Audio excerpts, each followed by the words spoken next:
मुश्किलें आएंगी, लेकिन तो धीरे धीरे मुश्किलें खत्म हो जाए। महिलाओं को आरक्षण दिया ये इसीलिए ना कि ताकि महिलाएं हमारी आगे आए, सशक्त बने। हेलो दोस्तों, नमस्कार। मैं अर्चना सिंह पटेल, आप सभी का विमेन प्लेनेट पर स्वागत है। दोस्तों, आज मैं एक सशक्त महिला के साथ हूं जो वाराणसी की इस समय प्रेजेंट टाइम में जिला पंचायत अध्यक्ष हैं और इस समय पूरे वाराणसी को रिप्रेजेंट करती हैं। तो आज हम आपके लिए यहाँ पर बैठे हैं, कुछ बातचीत करेंगे और जानेंगे कि महिला सशक्तिकरण क्या है, कहाँ तक पहुँचा है आपके शब्दों में। तो चलिए शुरू करते हैं। नमस्कार मैम। नमस्कार। आप थोड़ा सा पहले इंट्रो बताएं। मैं पूनम मौर्य, जिला पंचायत अध्यक्ष वाराणसी। मेरे घर में मेरे सास ससुर हैं, मेरे हस्बैंड हैं, मेरे 2 बेटियां हैं। मैम, आप एक सशक्त महिला हैं, इस समय आप पूरे वाराणसी जिले को रिप्रेजेंट कर रही हैं। तो आप महिला सशक्तिकरण के बारे में आप कुछ बताइए हमारे व्यूवर्स को कि आप क्या महसूस करती हैं, क्या होता है महिला सशक्तिकरण। पहले तो महिला सशक्तिकरण के लिए बहुत जरूरी है कि महिलाओं में आत्मविश्वास हो और महिलाओं को भी पुरुषों के बराबर अधिकार मिलना चाहिए और उनको बराबरी का दर्जा मिलना चाहिए। और हमारे महिलाएं मतलब सशक्त या सशक्तिकरण तभी हो सकता है जब वो आगे बढ़ेंगी, जब आत्मनिर्भर बनेंगी और शिक्षित होंगी। शिक्षा बहुत जरूरी है और उसके लिए सरकार भी काफी अच्छा काम कर रही है और भी बहुत सी एजेंसियां हैं और एनजीओ हैं जो महिलाओं को आगे बढ़ाने के लिए अच्छा प्रयास कर रहे हैं। और बहुत से ऐसे कार्यक्रम होते हैं जिसमें मैं खुद जाती हूँ और मुझे लगता है कि कोई ऐसा कार्यक्रम नहीं महिलाओं को होगा जहाँ मेरा जाना नहीं होता है। कोई भी बुलाता है, चाहे छोटा कार्यक्रम चाहे बड़ा, मैं आगे बढ़ाने के लिए उनको क्या आगे मतलब कैसे लाया जाए, क्योंकि शहरी क्षेत्र में थोड़ा है जागरूकता, लेकिन ग्रामीण क्षेत्रों में अभी भी बहुत पीछे है महिलाएं। तो महिलाएं कैसे, जब हम लोग उनको जागरूक करेंगे उनके अधिकारों के बारे में कि कैसे वो जैसे पढ़ी लिखी नहीं है लेकिन अपनी बच्चियों को आगे बढ़ाएं, उनको शिक्षित करें, उनको रोके नहीं, बेटों और बेटियों में भेदभाव नहीं करें। क्योंकि अक्सर होता है कि कहते हैं भेदभाव, लेकिन माताएं ही भेदभाव करती हैं। तो अगर उनको ये समझ में आ जाएगा कि बेटा बेटी बराबर हैं, जैसे हम उनको शिक्षा दे रहे हैं, जैसे बेटों को बाहर पढ़ने लिखने के लिए कोचिंग भेज रहे हैं, वैसे बेटियों को भी भेजें और बेटियों को भी अवसर दें, तभी ना महिलाएं आगे आएंगी, तभी ना सशक्त होंगी। तो इस पे हम पूरा, मेरा जब भी कोई कार्यक्रम होता है तो मैं जरूर महिलाओं के बीच में ये बात जरूर रखती हूँ। जी, बहुत अच्छा प्रयास है मैम आपका। बहुत कम लोग करते हैं ऐसा। जैसा कि मैम ने बहुत अच्छी बात, 2 बात बहुत अच्छी बताई है इन्होंने कि महिला सशक्तिकरण की रियलिटी के बारे में, कि एक तो शिक्षा बहुत जरूरी है, दूसरा मदर का, माता शिक्षित हो ना हो लेकिन उसका जागरूक होना, वो नहीं कर पाई अपनी लाइफ में, ठीक है, लेकिन अपनी बेटी के लिए कर सकती है। तो बेटे और बेटी को अगर समान शिक्षा मिले, समान व्यवहार हो दोनों के साथ, तभी जाकर के रियल में महिला सशक्तिकरण आएगा। आप थोड़ा सा हमारे व्यूवर्स को बताएं कि राजनीति में आप कैसे आई? आपका पहले से इंटरेस्ट था, पहले से फैमिली बैकग्राउंड था, या आपका अंदर से इच्छा था राजनीति में आने का? क्योंकि परिवार राजनीति से ही जुड़ा है। हस्बैंड जिला पंचायत सदस्य, देवर बीडीसी रहे हैं, माताजी प्रधान रही, पिताजी भी राजनीतिक क्षेत्र में हैं, काफी आगे हैं वो भी। बहुत उन्होंने समाज को आगे बढ़ाने के लिए, जागरूक करने के लिए बहुत प्रयत्न किया और अभी भी सामाजिक कार्य करते रहते हैं। और जब मेरी शादी होके मैं आई तो जैसे परिवार में हमेशा राजनीतिक बातें सब देखा, तो फिर धीरे धीरे, पहले इंटरेस्ट नहीं था लेकिन धीरे धीरे इंटरेस्ट मेरा भी आने लगा। लोगों की बातें जब सुनती थी तो थोड़ा इंटरेस्ट होने लगा। फिर महिला सीट हुआ, फिर हम लोगों ने चुनाव लड़ा और मैं जनता का भी बहुत कि उन्होंने मुझे एक अवसर दिया। जैसे मैम आपने बताया कि आपके ससुराल पक्ष में शुरू से राजनीतिक बैकग्राउंड रहा है, तो जब आप राजनीति में आई तो मतलब एक होता है ना कि एक तो होता है कि आप बैकग्राउंड नहीं था, आपने किसी तरह से खुद उसे अचीव किया है। एक तो था कि आपका मेहनत तो है आपकी जी, कोई उसमें डाउट नहीं है, अचीव किया आपने, लेकिन एक बैकग्राउंड पहले से था। जी। तो जो रिश्तेदार हैं या जो अगल बगल की महिलाएं हैं, रिश्तेदारों में जो महिलाएं हैं, वो किस नजरिए से आपको देखती हैं? मतलब कि आपकी एज ए महिला आप अध्यक्ष हैं, बहुत बड़े पद पे हैं, तो आपको किस तरह से वैल्यू देते हैं? ससुर के राजनीति में होने की वजह से, या फिर आप खुद हैं इस वजह से आपको रियल महत्व मिलता है? जब मैं जिला पंचायत, उस समय मैंने भी सोचा नहीं था कि कितना बड़ा पद होता है। तो उसी दिन से लगातार मतलब मुझे लगता है कंटिन्यू फोन आते रहे, सब लोगों ने बहुत बधाई दी और विशेषकर जो रिश्तेदार, उनका बहुत स्नेह प्यार मिला और पूरे परिवार को मैं धन्यवाद देती हूँ कि उन्होंने भी हर कदम पे मेरा सहयोग किया। हालांकि जैसा मैंने बताया कि राजनीति में मेरा धीरे धीरे इंटरेस्ट जागा और मेरे हस्बैंड जो है बहुत सपोर्ट करते हैं और कहीं भी ऐसा कोई भी कार्यक्रम आता है बहुत सपोर्ट करते हैं, नहीं आप मुझे आगे करते हैं। जी बहुत से आपने ऐसे पद देखे होंगे जहाँ पे हस्बैंड खुद चले जाते जी हैं, जी महिलाएं घर पर रहती हैं, जी चाहे प्रधान हो चाहे ब्लॉक प्रमुख हो, लेकिन इन्होंने कभी भी बोला कि नहीं ये आपका पद है, इस पद की गरिमा होती है और आप अध्यक्ष हैं। जी तो उन्होंने हमेशा मुझे आगे बढ़ने के लिए और हर कार्यक्रम में आप जाइए, समय दीजिए, मतलब हर चीज से उन्होंने मुझे आगे बढ़ाने के लिए मतलब मेरा जो भी सहयोग होता है किया। और मेरे परिवार में जो मेरे सास ससुर हैं, देवर देवरानी, सब ने पूरा सहयोग किया। क्योंकि अगर देखिए कोई भी महिला अगर बाहर निकलती है, अगर उसका परिवार साथ है तो समझ लीजिए सबसे बड़ी हिम्मत। बिल्कुल क्योंकि महिलाओं को बाहर निकलना है तो बहुत से परेशानियां झेलनी पड़ती है, लेकिन जब परिवार साथ हो तो सब सॉल्व हो जाता है, कोई भी समस्या नहीं आती है। तो मेरे साथ मुझे लगता है मेरे हस्बैंड सपोर्ट करते हैं इतना कि मुझे अच्छा लगता है। उन्होंने अपना बड़कपन दिखाया और आपने भी, लेकिन आपने भी बखूबी निभाया है। जैसे मैम आप जिला पंचायत अध्यक्ष हैं तो आपकी राजनीतिक व्यस्तता बहुत ज़्यादा है जी, इसमें कोई डाउट नहीं है, पूरा वाराणसी जिला आपके लिए है। तो आप कैसे घर मैनेज करती हैं, थोड़ा सा बताएं आप हमारे लिए। क्योंकि हमारे देश के यशस्वी प्रधानमंत्री जी का ये संसदीय क्षेत्र है जी और बहुत सौभाग्यशाली भी अपने आप को समझती हूँ कि मुझे इस क्षेत्र में विकास कार्यों या कह लीजिए सेवा करने का मौका मिला। जी और एक राजनीतिक, क्योंकि यहाँ पे वीआईपी एरिया, पूरा बनारस ही वीआईपी है, क्योंकि प्रधानमंत्री जी का क्षेत्र होने के कारण रोज कोई न कोई आता ही रहता है, प्रोटोकॉल किसी न किसी का आया रहता है। तो उसी हिसाब से परिवार मेरा सहयोग करता है, प्लस बच्चे भी थोड़ा थोड़ा वो भी समझने लगे। शुरू शुरू में उनको भी लगता था कि नहीं कब तक आएंगी कितना, लेकिन धीरे धीरे सबने सहयोग किया तो आज मैं इतनी आगे आ पाई हूँ। और क्योंकि हर कार्यक्रम में समय देना पड़ता है जी और कहीं भी जाएंगी तो कभी कभी कार्यक्रम हम लोग कहते हैं आधा घंटा चलेगा तो कभी कभी 1.5 घंटे भी चलते हैं।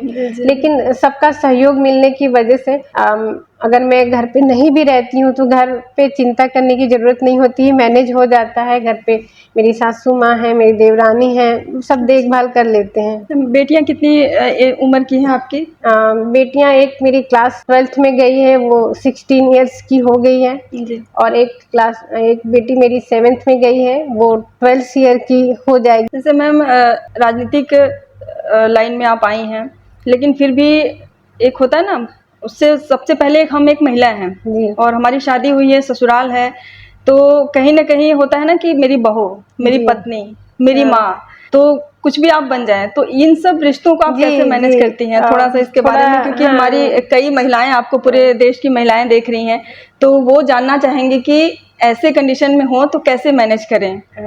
मुझे लगता है कि थोड़ा बहुत देखिए सब महिलाओं को घर की जिम्मेदारी भी निभानी पड़ती है। बिल्कुल जब आप घर में जाएंगी तो मैं जब घर में जाती हूँ तो मैं भूल जाती हूँ कि मैं जिला पंचायत अध्यक्ष हूँ, जी तब मैं बहू की तरह। और बाहर जब रहती हूँ तो क्योंकि घर में भी छोटी छोटी भी बहुत सी जरूरतें होती हैं जिसको आपको ही पूरा करना होता है, चाहे हस्बैंड का ध्यान हो, चाहे उनके नाश्ते का हो, चाहे बच्चों का स्कूल जाना है, चाहे उनको जो भी टिफिन चाहिए, या बहुत सी ऐसी चीजें होती हैं। लेकिन सभी लोग सहयोग करते हैं और बाकी जिम्मेदारी में अगर थोड़ा थोड़ा भी सब लोग सहयोग करते हैं तो वो अच्छे से हो जाती है। खाना घर पे मेड है या फिर आप? हाँ नहीं रख रखा है। अच्छा जी हम लोग एक हेल्पर रखे हैं। अच्छा बाकी जब भी समय मिलता है तो हम लोग खुद किचन में लग के खाना भी बनाते हैं। सभी लोग मिलके हेल्प करते हैं, जैसे ऐसा नहीं कि कोई एक लोग बना रहा है, सब लोग मिल जाते हैं, फटाफट हो जाता है, कोई दिक्कत नहीं होती है।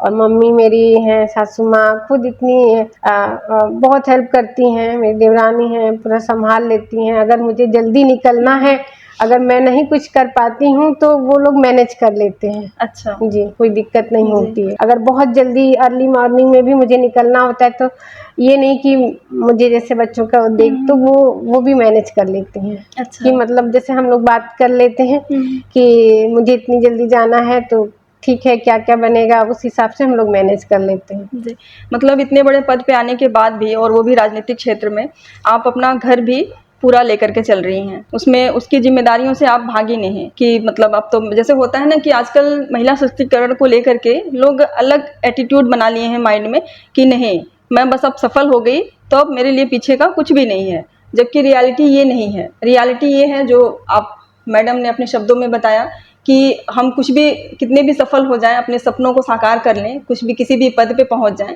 लेकिन जो परिवार है, वो परिवार बंधा हुआ है, कहीं ना कहीं जो जुड़ाव है परिवार में, एक दूसरे का इज्जत से, सम्मान से, ख्याल से जुड़ा हुआ है, तो वो चीज़ हमें रखना ही रखना है। और हम तो महिला हैं, हम तो दूसरों को नर्चर करते हैं, प्यार बांटते हैं, तो हमें अपना धर्म और उद्देश्य नहीं भूलना चाहिए। एक महिला का जो कर्तव्य है, उसके बाद तो पूरी आसमान है हमारे लिए। जैसे मैम आप जिला पंचायत अध्यक्ष हैं, तो कई सारी राजनीतिक समस्याएं, अड़चनें आती हैं, चाहे वो आपके जनता से जुड़ी हो, क्षेत्र की जनता से जुड़ी हो, या आपके महिला सदस्यों की, या जिला पंचायत सदस्य हैं, तो उसे कैसे मैनेज करती हैं? आप करती हैं या हस्बैंड करते हैं या घर का कोई और करता है? नहीं, देखिए जो क्षेत्र से जुड़ी हुई समस्याएं आती हैं तो मैं और दोनों लोग, मेरे हस्बैंड, दोनों लोग मिल करके, क्योंकि बिना हम लोग देखिए तालमेल होना भी बहुत ज़रूरी है। और जो भी समस्याएं आती हैं, अगर कुछ मेरे हद तक मैं पूरी कोशिश करती हूँ कि हमारी जो भी समस्याएं हैं जनता की वो दूर हो,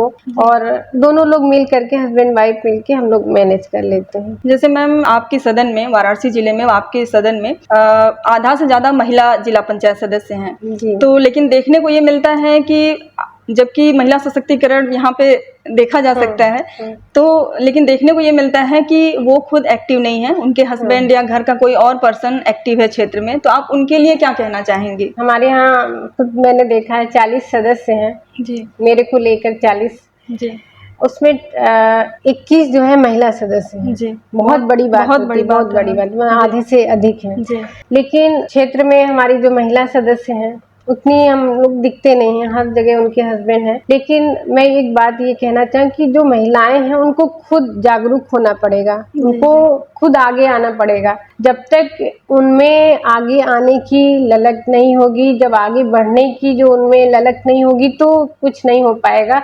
और मैं उनके हस्बैंड को भी कहना चाहूँगी कि बहुत से ऐसे, ठीक है आप जाइए लेकिन उनको साथ में लेके जाइए। आप भी जहाँ जा रहे हैं, जैसे तो मीटिंग्स में तो हमने अपने सदन में एकदम पूरे की महिला जो है, कोई भी जो सदस्य है वही आएगा, वही बैठेगा। जनप्रतिनिधि मतलब जो भी प्रतिनिधि है, यानी कि हस्बैंड हमने नॉट अलाउ किया, क्योंकि हर पद की देखिए गरिमा होती है, जहाँ जो वही सुशोभित करता है। तो ताकि इसलिए मैंने ये किया, ताकि वहाँ भी मतलब सदन में भी नहीं तो हस्बैंड आके बैठे, फिर कोई मतलब नहीं रह पाएगा। आरक्षण जो महिलाओं को मिल रहा है इसीलिए कि हमारे महिलाएं आगे आए, लेकिन वहाँ पे भी अगर पुरुष आगे आएंगे तो महिलाएं कैसे निकल पाएंगी, कैसे आगे बढ़ पाएंगी। तो मुझे लगता है कि महिलाओं को आगे बढ़ने के लिए उनको खुद जागरूक होना पड़ेगा, उनमें मतलब ये विश्वास आना, नहीं हम सदस्य हैं तो हमको मतलब जाना चाहिए।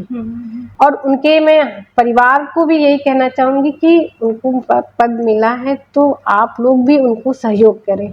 जैसे आपको क्या लगता है कि उनके सामने कैसी चैलेंजेस हैं, क्यों नहीं निकल पाती हैं? वो खुद ही नहीं चाहती हैं या फिर उनके बहुत जगह समस्याएं आती हैं। बहुत जगह तो जैसे महिलाओं अचानक से, जैसे पहले कभी निकला नहीं करती हैं, तो अचानक से उनको निकलना पड़ता है, तो वो असहज महसूस करती है, नहीं निकल पाती हैं। और बहुत जगह पारिवारिक समस्याएं भी आती हैं, जैसे उनको परिवार वालों को लगता है कि नहीं वो चली जाएंगी तो घर कैसे चलेगा, या घर पे मतलब बहुत से ऐसे काम होते हैं जो भाई महिला से जुड़े हुए सब घर के काम होते हैं, तो घर ये काम नहीं हो पाएंगे तो दिक्कत हो जाएगी। तो बहुत से, तो इस वजह से ही लोग महिलाओं को आगे नहीं निकलने देते हैं परिवार वाले। और लेकिन कई जगह महिलाएं खुद मतलब असहज महसूस, लेकिन उनको, महिलाओं को मैं कहना, जब तक आप आगे नहीं बढ़ेंगी, एक दो बार मुझे लगता है मुश्किलें आएंगी, लेकिन जब आप धीरे धीरे आगे आएंगी तो धीरे धीरे झिझक और मुश्किलें भी आपको खत्म हो जाएंगी। ऐसा नहीं है, क्योंकि आरक्षण जो महिलाओं को इतना अधिक मिल रहा है, और आने वाले समय में जो 33% प्रधानमंत्री जी ने महिलाओं को आरक्षण दिया है, ये इसीलिए ना कि ताकि महिलाएं हमारी आगे आए, सशक्त बने। लेकिन अगर उन्हीं पे पुरुष आएंगे तो कैसे हमारा हमारा देश कैसे आगे बढ़ेगा, क्योंकि देश की पूरी आधी आबादी अगर महिलाएं हैं, महिलाएं घर पर रहेंगी तो आप ही सोचिए कि हमारा देश कैसे विकास करेगा। तो उसी को देश को आगे बढ़ाने के लिए महिलाओं और पुरुष की भागीदारी होना बहुत जरूरी है। मतलब आपका कहना है कि सिर्फ आरक्षण से काम नहीं चलेगा, या घर वाले किसी तरह से आपको निकाल दिए कि चलो खड़ी हो जाओ इस पद पे, जीत भी गए, जनता ने जिता दिया, लेकिन सिर्फ उससे काम नहीं चलने वाला जब तक हम खुद अपने मन में न ठाने। जी, उसके लिए आपको खुद आगे बढ़ना होगा, आपको कोशिश करनी होगी। जी, और उसके लिए तो हमें घर वालों का माइंड मेकअप खुद ही बनाना पड़ेगा। जहाँ तक बात है कि महिला का जो काम है, घर पे घर संभालना, घरेलू जो काम है, वो हम जल्दी जल्दी भी तो कर सकते हैं। क्यों नहीं? अगर आप जैसे आपको सुबह जल्दी निकलना है तो आप उसी हिसाब से कुछ चीजें रात में कि हमको नहीं सुबह, तो उसी हिसाब से सुबह थोड़ा जल्दी उठ करके भी अपना मैनेज कर सकती हैं। ऐसा नहीं, जब हम 2 बार 4 बार ऐसा करेंगे तो घर वाले खुद ही माइंड मेकअप करेंगे कि नहीं पूरा काम तो करके जा रही है, कोई कमी नहीं है, तो धीरे धीरे उनका माइंड के बदलाव, ऐसा नहीं कि बदलाव आ रहा है, लेकिन वही है, महिलाएं आगे बढ़ रही हैं, लेकिन वही बदलाव आ रहा है, धीरे धीरे आ रहा है। अभी बहुत समय आया, उसमें समय लगेगा। समय लगेगा। जैसे मैम ऐसा कमी होता है कि जो अध्यक्ष पद पे है वो पुरुष ही होते हैं, महिला का आरक्षण कम आता है या महिला अध्यक्ष बहुत कम होती है, लेकिन इस बार बहुत अच्छी बात है कि आप महिला हैं और अध्यक्ष पद पे हैं, और सबसे बड़ी बात कि आपके सदन में महिला सदस्य भी आधा से ज्यादा है। तो क्या जैसे होता है ना कि अगर आपकी जगह कोई पुरुष होता तो एक झिझक होता महिलाओं के अंदर, लेकिन आपके रहते हुए क्या आपको ऐसा महसूस हुआ है कि कुछ महिला, सभी का नहीं लेकिन कुछ का झिझक खुला है, वो ज़्यादा पार्टिसिपेट करती हैं आपकी वजह से, ज़्यादातर कार्यक्रमों में आती हैं, भाग लेती हैं कि हमारी अध्यक्ष महिला है, हम उनसे खुल करके अपनी बातें सामने रख सकते हैं, क्षेत्र की समस्याएं रख सकते हैं? जब भी क्षेत्र में मेरा कोई भी कार्यक्रम रहता है तो मैं खुद फोन करके उनको कहती हूँ कि मैं आ रही हूँ, तो जहाँ भी जो भी महिलाएं अगर उस क्षेत्र में है, महिला सदस्य, तो आती हैं, क्योंकि उनको भाई मुझे भी अच्छा लगता है कि भाई अगर मैं एक महिला हूँ, मैं आ सकती हूँ, तो आप क्यों नहीं आ सकती? तो वो भी आती हैं, तो मुझे काफी अच्छा लगता है कि चलिए क्योंकि देखिए एक महिला अगर आगे बढ़ी तो उसे देखकर ही दूसरे को भी आगे बढ़ने का एक वो जज्बा मिलता है कि कैसे हम भी आगे बढ़े। तो जब भी कहीं मेरा जाना होता है तो हमारी महिलाएं सदस्य आती हैं और मुझे अच्छा भी लगता है। और कोई भी देखिए यहाँ पे मीटिंग्स होती हैं या जिला पंचायत का एक अपना सदन है, बैठक होती है, तो मैंने तो एकदम सख्त कह दिया है कि नहीं, हस्बैंड नॉट अलाउ, आप लेके आइए, आप बाहर बैठिए, लेकिन सदन में आप नहीं बैठ सकते हैं, और महिलाएं ही आती हैं। तो महिला अध्यक्ष होने से फर्क पड़ा है? जी, फर्क तो पड़ता है, क्योंकि हम अगर किसी के यहाँ देखिए एक महिला अगर आगे बढ़ती है तो दूसरी महिलाओं को भी आगे बढ़ने का उसको सीख मिलता है, उसको भी प्रेरणा मिलता है कि नहीं, हम भी कोशिश करेंगे तो जरूर सफल होंगे। जैसे आप महिला जिला पंचायत सदस्य बनी पहले, फिर आपने अध्यक्ष पद के लिए पद चुना, तो आपके क्षेत्र की जो महिलाएं हैं वो होता है ना कि हमारा प्रतिनिधि, हमारा जनप्रतिनिधि एक महिला है, तो आप सदस्य भी हैं और अध्यक्ष बनने के बाद तो बात ही अलग है। तो क्या महिलाएं डायरेक्ट आपसे अपनी समस्याएं लेकर आती हैं? क्षेत्र की महिलाएं जी, देखिए मेरा क्षेत्र में चाहे मतलब कोई भी कार्यक्रम हो, चाहे पूजा हो, चाहे कुछ हो, मेरा क्षेत्र में बराबर आना जाना होता है। और जब मैं खुद जाती हूँ तो महिलाएं अपनी समस्याएं भी रखती हैं कि देखिए मैडम, ये हम लोग को कितनी दिक्कत हो रही है, और अच्छा लगता है क्योंकि देखिए मैं अगर महिला हूँ तो तभी ना वो आकर के खुद समस्याएं रख रही हैं, क्योंकि वहाँ पे पुरुष लोग भी रहते हैं, तो वो बोलते हैं अरे मैडम आई हैं तो आप लोग खुद बताइए ना, अब तो आप क्यों शर्मा रही हैं? तो वो लोग आती हैं, बताती हैं उनकी समस्याएं। मेरा पूरा प्रयास रहता है, जहाँ जहाँ जब मैं प्रचार कर रही थी तो उन्होंने जो जो समस्याएं बताई थी, तो मैंने कहा ठीक है, आप मुझे जिताइए और आपकी समस्याएं मैं दूर करूंगी। तो जो भी समस्याएं थी उनकी, वो पहले मैंने नोट करके रखी थी कि नहीं, आपने कहा था दीदी देखिए यहाँ समस्याएं थी, या आपको घाट चाह रहा था, पूजा करने में दिक्कत है तो वहाँ घाट बना, रोड रास्ता नाली, मतलब सब समस्याएं। तो महिलाओं को भी अच्छा लगा कि नहीं, जिसको हमने चुना वो खुद क्षेत्र में है और हमारे सुख दुख में आ रहा है, शामिल हो रहा है। जी, मतलब महिलाओं को, आपको ये महसूस हुआ कि एक महिला जनप्रतिनिधि हो तो महिलाएं डायरेक्ट आकर के अपनी बात रखती हैं, खुले रूप से रखती हैं, और उन्हें खुशी भी होती है कि अच्छा उन्हें ऐसा भी लगता होगा ना कि बहुत सालों बाद ऐसा हुआ है कि हम मतलब डायरेक्ट, क्योंकि जिला पंचायत अध्यक्ष पद ऐसा होता है, बहुत बिजी शेड्यूल का पद होता है, मिलना ही मुश्किल होता है। तो जब महिलाएं डायरेक्ट, एक आम महिला जब आपसे डायरेक्ट मिलती है तो कितनी खुशी महसूस होती है, और आपको भी लगता है ऐसा कि नहीं मैं डायरेक्ट कॉन्वर्सेशन कर पा रही हूँ, कोई झिझक नहीं रहता उनके अंदर कि इतने बड़े पद पे हैं कैसे बात करूँ। जब मैं अध्यक्ष बनी तभी पहले अध्यक्ष होता था कि उसका यहीं जिला पंचायत कार्यालय से घर मतलब क्षेत्र में उसका जाना आना नहीं रहता था, कार्यक्रम में भी। लेकिन मैं जब बनी तो मैंने कभी भी ऐसा नहीं कि नहीं मैं कार्यालय तक ही सीमित रहूंगी, मैं क्षेत्र में भी बराबर गई, कार्यक्रम में भी बराबर गई। अब यहाँ तक सभी लोगों कहते हैं तो अच्छा भी लगता है कि मैडम आप हर कार्यक्रम में रहती हैं, समय देती हैं और हर जगह समय पे उपस्थित होती हैं। जी।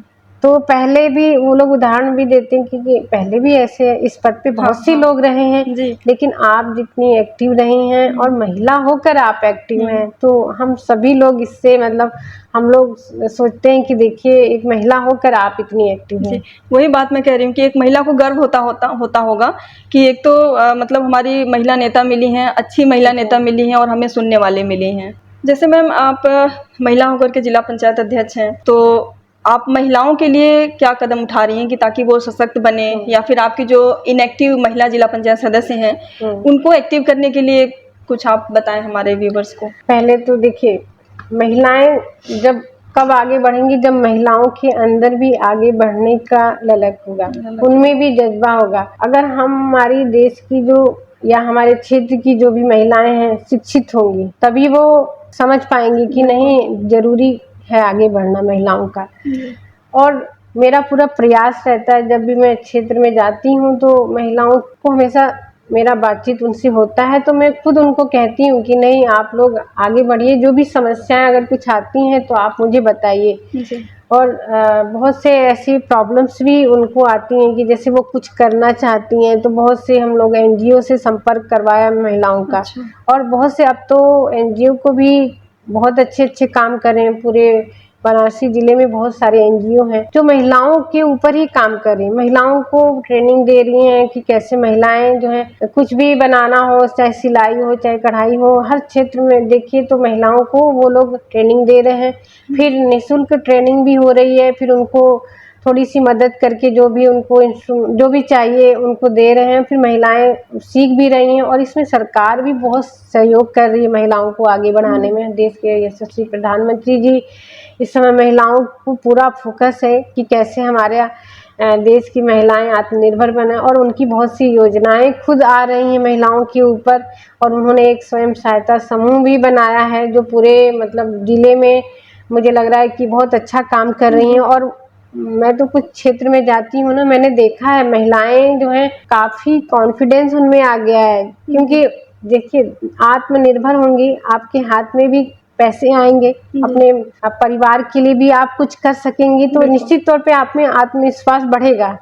और आप अगर आगे बढ़ रही हैं तो आसपास की भी महिलाएं आपसे सीखेंगी, आपसे प्रेरणा नहीं देखिए वो तो आप कर रही हैं, उन्होंने अपने परिवार को भी आगे बढ़ा रही हैं, बच्चों को भी अच्छी शिक्षा दे रही हैं, तो हम भी कुछ ना कुछ करें। तो देखिए एक महिला बढ़ती है तो दूसरी भी महिलाओं को आगे बढ़ने की सीख मिलती है।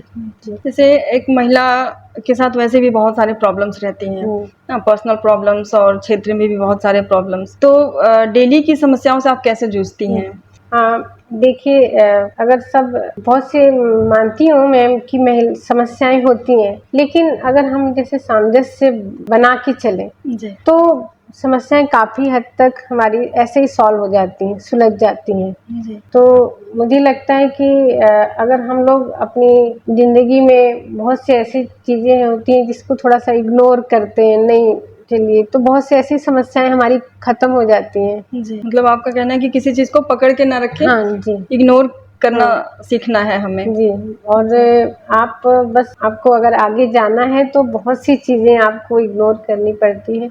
और महिलाएं हैं तो खास तौर से आप देखा होगा कि मतलब परिवार में भी, हम लोग के परिवार में भी, जिससे हमारे यहाँ तो सभी लोग सपोर्ट करते हैं, लेकिन बहुत से ऐसे परिवार हैं जहाँ महिलाओं को नहीं निकलने दिया जाता है। तो महिलाएं लेकिन जब तक कोशिश नहीं करेंगी तो उनको खुद में आत्मविश्वास लाना होगा, उनको जी, कोशिश करना होगा आगे बढ़ने के लिए, जी, क्योंकि कोई कब तक उनको पीछे से नहीं आगे बढ़िए, आप आगे बढ़िए, तो उनमें भी कुछ अपने लिए करने की एक वो होना चाहिए कि नहीं मुझे ये कुछ करना है, मुझे कुछ बनना है। जी। जैसे आपका कहना है कि पहले राजनीति से कोई नाता नहीं था आपका, लेकिन जब राजनीतिक परिवार में आप आई तो धीरे-धीरे इंटरेस्ट आपका जागा। जी। अब आप राजनीति में पूरी तरीके से उतर गई हैं। तो हम अपने व्यूअर्स हमारे जानना चाहेंगे कि आप राजनीति फ्यूचर प्लान क्या है? आप कंटिन्यू करेंगी कि पहले वाली लाइफ में नहीं वापसी देखिए, करेंगी? जाहिर है राजनीति में आ गई हूँ तो आगे भी करना चाहूँगी। जी, अगर मुझे पार्टी मौका देती है आगे तो बेशक मैं करना चाहूँगी, और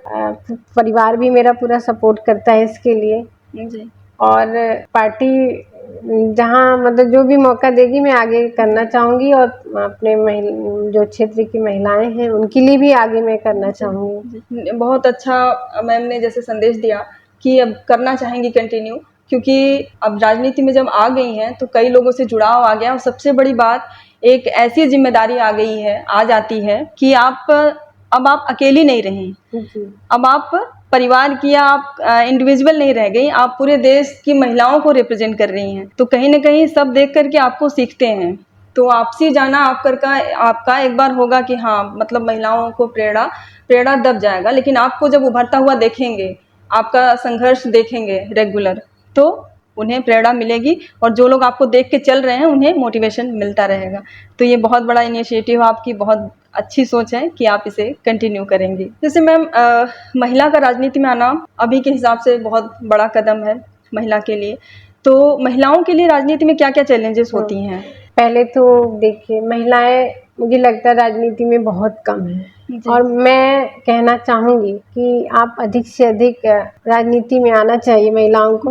अगर महिलाएं राजनीति में आएंगी तो महिलाओं की जो समस्याएं हैं वो काफ़ी हद तक इसलिए कम होगी कि उनकी समस्याओं को कोई समझने वाला होगा, और जो आरक्षण अभी 33% महिलाओं को मिला है, इससे भी काफ़ी प्रभाव पड़ेगा आने वाले समय में। जी। और चूँकि राजनीतिक क्षेत्र है और महिलाओं को दिक्कत तो होती है, लेकिन अगर वो दृढ़ निश्चय करके आगे बढ़ेंगी तो वो सफल होंगी, ज़रूर सफल होंगी, क्योंकि चैलेंजेस इसमें है, काफ़ी हद तक है। जी। क्योंकि मैं जब शुरू में आई थी तो मुझे भी काफ़ी परेशानी झेलनी पड़ती थी, लेकिन धीरे-धीरे जब आगे आएँगी, आप में आत्मविश्वास आ जाएगा तो फिर आपको कोई भी समस्या आपके सामने आ जाएगी तो वो आपको छोटी लगेगी, लेकिन इसके लिए आपको खुद हिम्मत करके प्रयास करना पड़ेगा आगे बढ़ने के लिए राजनीति में। जी। महिला का जीवन तो वैसे भी संघर्षपूर्ण होता है। जी। तो एक कहावत है कि जब मतलब जिसका जीवन खुद ही संघर्षपूर्ण हो, अगर वो डरे तो कुछ जमती नहीं। जी। तो अगर आप एक महिला हैं और आपका लाइफ खुद ही संघर्षपूर्ण है, तो कुछ भी आए सामने, हम कुछ भी कर सकते हैं। एक जी। महिला कुछ भी कर सकती है। जैसे मैम आपको क्या लगता है कि जैसे आज़ादी के 1848 में माता सावित्रीबाई फुले ने लड़कियों के लिए पहला स्कूल खोला था, महात्मा ज्योतिराव फुले ने, दोनों हस्बैंड वाइफ ने मिल करके, और अभी कुछ ही सालों में 2048 आ जाएगा, मतलब सीधे-सीधे 200 साल। हाँ। तो क्या आपको ऐसा लग रहा है कि सशक्तिकरण, महिला सशक्तिकरण का सपना पूरा हो रहा है, महिलाएं सशक्त हो रही हैं, और अगर नहीं तो क्यों नहीं हो रही हैं? हमें क्या-क्या स्टेप्स लेने चाहिए? देखिए, बदलाव तो काफ़ी आया है। जी, कोई भी क्षेत्र देख लीजिए, आज हर क्षेत्र में महिलाएं आगे बढ़ी हैं, जी, और महिलाएं आगे बढ़ रही हैं, अब उनके परिवार वाले भी उनको सहयोग कर रहे हैं आगे बढ़ने में। जी, बदलाव पहले के हिसाब से और अब में काफ़ी अंतर तो आया है, लेकिन अभी भी काफ़ी वर्क करने की ज़रूरत है। जी। जी, और स्पेशली ग्रामीण क्षेत्रों में तो हमें क्या-क्या स्टेप्स लेने की ज़रूरत है? मुझे हम महिलाओं के जी, लिए क्या कर सकते हैं? मुझे तो लगता है कि जैसे शिक्षा पे पहला फोकस करना चाहिए कि बेटियों को शिक्षित करें, जी, भेदभाव न करें बेटा बेटी में, जी, और जो महिलाएं हैं महिलाएं एक दूसरे को वो लोग वो करें, मतलब आगे बढ़ने के लिए, जैसे कोई एक महिला आगे बढ़ रही है तो उसको वो लोग सहयोग करें। और जबकि ऐसा देखा है बहुत ज़्यादा है, महिलाएं ही एक दूसरे महिला की निंदा करती हैं कि वो देखिए ऐसे कर रही है वैसे कर रही है, जब कोई एक महिला आगे, ग्रामीण क्षेत्रों में ऐसा ही जी, देखा जाता है। जी, जी, तो मुझे लगता है कि थोड़ा-सा उनमें जागरूकता और थोड़ा-सा जो एरिया का प्रभाव पड़ता है ग्रामीण क्षेत्रों में जो, तो उसमें थोड़ा-सा हम लोगों को उनको मोटिवेट करते हुए कि नहीं, आप की भी सहभागिता उतनी ही ज़रूरी है जितनी पुरुषों की। जी, अभी भी बहुत वर्क करना इस पे ज़रूरी है। जी, और क्योंकि अब तो मुझे लगता है ग्रामीण क्षेत्रों में भी मैं जाती हूँ, मुझे बहुत अच्छा लगता है। अभी भी कोई भी बहुत कम ही ऐसे हैं जो परिवार जो बेटियाँ पढ़ रही हैं, लिख रही हैं, आगे बढ़ रही हैं। अब लोग मेहनत कर रहे हैं, बच्चों को पढ़ा रहे हैं, मतलब भले ही कुछ खाना-पीना में अपने कटौती कर रहे हैं, लेकिन बेटियों-बेटों को शिक्षित कर रहे हैं। बदलाव तो आया है काफ़ी। मतलब आपका कहना है कि अब एक महिला को स्टेप लेने की ज़रूरत है, क्योंकि आप जैसे हम लोग सब लोग सुने हैं कि सास बहू, सास ननद और सास जेठानी, अरे देवरानी जेठानी का ही लड़ाई होता है। कभी भी बहू ससुर का, बहू जेठ का ऐसा नहीं सुना होगा आपने। तो कहने का मतलब महिला ही महिला आपस में लड़ रही हैं। तो मैडम यही संदेश देना चाह रही हैं कि एक महिला को घर में अगर सास है, पढ़ी लिखी नहीं है, लेकिन वो अपनी बेटी को, अपनी बहू को आगे जाने का मौका दे सकती है, सपोर्ट करके उन्हें, उनसे अच्छा व्यवहार करके। जी। जैसे मैम देश की आज़ादी के इतने साल भी हो गए और सशक्तिकरण बहुत सुनते हैं हम लोग, हर जगह महिला, मतलब महिला सशक्तिकरण बांटा जा रहा है ना, ऐसा लग रहा है कि बस बांटा जा रहा है, महिलाएं ले नहीं रही हैं और महिलाएं अभी भी एक्टिव नहीं हैं जिस तरह से उन्हें एक्टिव रहना चाहिए। तो इसके लिए आप किसको जिम्मेदार मानती हैं? बहुत हम लोग पीछे जाएँ तो उस समय इतना महिलाओं को अत्याचार समझ लीजिए, उनको घर में रहना, मतलब उनको चारदीवारी के अंदर ही बहुत सी उस समय थोड़ी-सी भी, मतलब हमें लगता है कि बहुत सी चीज़ें काफ़ी पीछे जाकर हम लोग देखें। जी, जी। तो वो स्थिति अभी भी बहुत जगह अभी धीरे-धीरे सुधार आ रहा है, लेकिन उतना स्थिति सुधरी नहीं है। लेकिन स्थिति सुधरेगी जब वही कह रहे हैं ना, शिक्षित जब हमारी देश की जब महिलाएं शिक्षित होंगी, जब आने वाली पीढ़ी हमारी बेटियां शिक्षित होंगी, तो निश्चित रूप से जो ये बदलाव आएगा। जी, लेकिन तो हमें शिक्षा इसके लिए शिक्षा बहुत पे मेन ज़रूरी, फोकस बहुत करना है। बहुत ज़रूरी है, जी, क्योंकि अगर देखिए जहाँ भी ऐसी बातें होती ना, वहाँ पे अशिक्षा होती है। जी, जैसे गाँव में आप चली जाएँ, जो हमारी दादी परदादी रहती थीं, जी, जी, जी, तो वो लोग पढ़ी लिखी तो थी नहीं, तो बेटियों को बाहर जाने से, बेटियों को आगे पढ़ने से, नहीं निकलना है घर से बाहर, मतलब बहुत सी समस्याएँ। अगर उनको कुछ खरीदना है, कुछ बाज़ार भी जाना है, तो नहीं, हर चीज़ के लिए रोक-टोक। यानी कि जी, आप हँस भी रही हैं तो उस पे भी रोक-टोक कि जी, जी, इतनी तेज़ी से आप क्यों हँस रही हैं, इतनी जी, तेज़ी से क्यों, बहुत सी रोक-टोक लगती थी। लेकिन उसमें क्योंकि अशिक्षा अधिक थी, लेकिन अब धीरे-धीरे बहुत बदलाव आया है। अब उसी परिवारों में ही जाइए तो अब बहुएँ अच्छे से हँस रही हैं, बातें कर रही हैं, लेकिन पहले उनकी आवाज़ ही नहीं निकलती थी। जी। तो मतलब वही शिक्षित, प्रेशर यहाँ पे हाँ, डाला गया शुरू से। क्योंकि पहले की जो दादियाँ और जो भी रहती थी, बहुत ही उन लोग का माइंड जो है, मतलब बहुत ही कंज़र्वेटिव, मतलब हुँ, समझे, रूढ़िवाद, मतलब हुँ, ऐसे नहीं, महिलाओं को ऐसे रहना चाहिए, पल्लू, मतलब चेहरा नहीं दिखना चाहिए, जी, बहुत सी चीज़ें रहती थी। जी, लेकिन अब धीरे-धीरे जब हमारे देश की महिलाएँ शिक्षित हो रही हैं, तो बदलाव आ रहा है। बदलाव आया। आप अपने महिला जिला पंचायत सदस्यों को और देश की सभी महिलाओं को क्या कहना चाहेंगी? क्या संदेश देना चाहेंगी एज़ ए वाराणसी जिला पंचायत अध्यक्ष? मैं अपनी महिला सदस्यों से भी कहूँगी कि आप अपने अंदर आत्मविश्वास लाएँ, आगे बढ़ें और जागरूक बनिए।